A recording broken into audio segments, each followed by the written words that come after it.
मोदी सरकार निरंतर किसानों की आय बढ़ाने के प्रयत्न में लगी है। आय बढ़ाने के लिए उत्पादन बढ़ाना भी जरूरी है और उत्पादन बढ़ाने के लिए फर्टिलाइजर की आवश्यकता होती है। तो उत्पादन तो बढ़ जाए मतलब फर्टिलाइजर उपलब्ध हो जाए, लेकिन उत्पादन की लागत घटे मतलब फर्टिलाइजर की कीमत भी किसान को ज्यादा ना देना पड़े। ये मोदी सरकार की प्राथमिकता रही है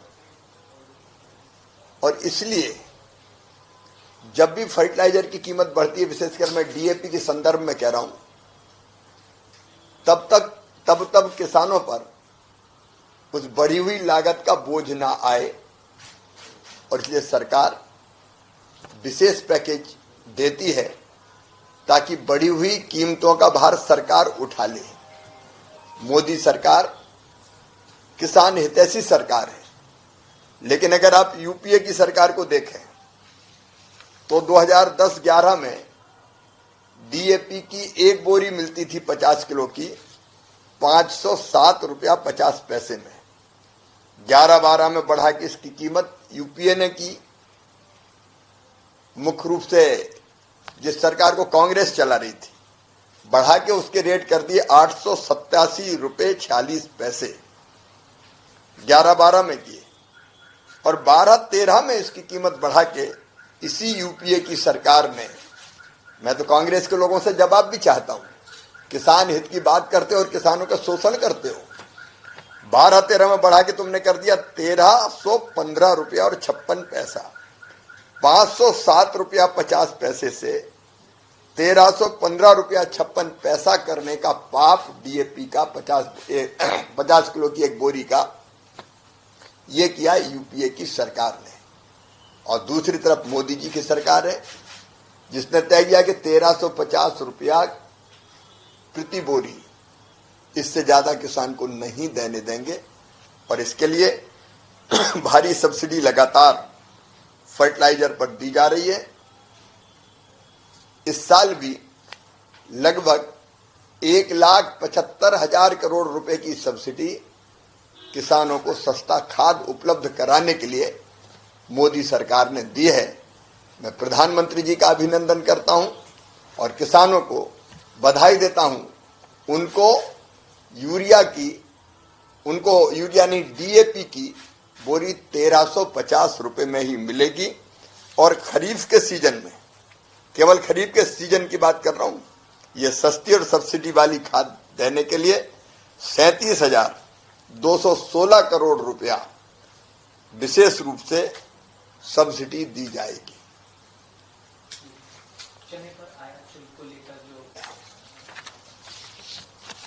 मोदी सरकार का मंत्र है किसानों को उसके उत्पादन का ठीक दाम देना और इसलिए न केवल एमएसपी घोषित की जाती उत्पादन की लागत पे 50% लाभ देकर, बल्कि खरीदने की भी उचित व्यवस्था की जाती है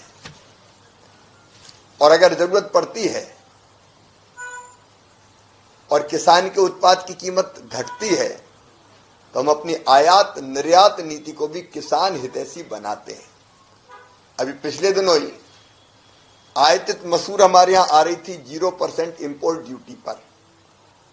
बड़ी संख्या में मसूर आने से मसूर के रेट गिरते और किसान को घाटा होता। इसलिए सरकार ने फैसला किया कि आयातित मसूर पर आयात शुल्क इंपोर्ट ड्यूटी 11% वसूली जाएगी। इसका मतलब यह है कि बाहर से अब अगर मसूर आएगा तो 11% इंपोर्ट ड्यूटी देने के बाद आ पाएगा, मतलब यहां सस्ता मसूर नहीं आएगा और इसका फायदा किसानों को होगा। चने का भी इस बार बम्पर उत्पादन हुआ है। हमारे यहां 24-25 की कृषि उपज का जो अग्रिम अनुमान है, चने का उत्पादन होगा 115 लाख मीट्रिक टन से ज्यादा। जो पिछले साल हुआ था 110 लाख मीट्रिक टन, तो लगभग 4.5% से अधिक उत्पादन बढ़ा है। और जब उत्पादन बढ़ता है तो कीमतें घटने की प्रवृत्ति रहती है। आयातित चना सस्ता ना आ पाए इसलिए सरकार ने फैसला किया किसान को चने का दाम ठीक मिले, तो चने पर भी आयात शुल्क 10% लगा दिया गया है। मतलब अब चना अगर बाहर से आएगा 0% इंपोर्ट ड्यूटी पे आ जाए तो बड़ी मात्रा में चना आएगा और रेट और डाउन होने की प्रवृत्ति जारी रहेगी। लेकिन अब 10% आयात शुल्क लगाने के कारण सस्ता चना नहीं आ पाएगा और इसका लाभ हमारे किसानों को ठीक दाम मिलने के लिए होगा।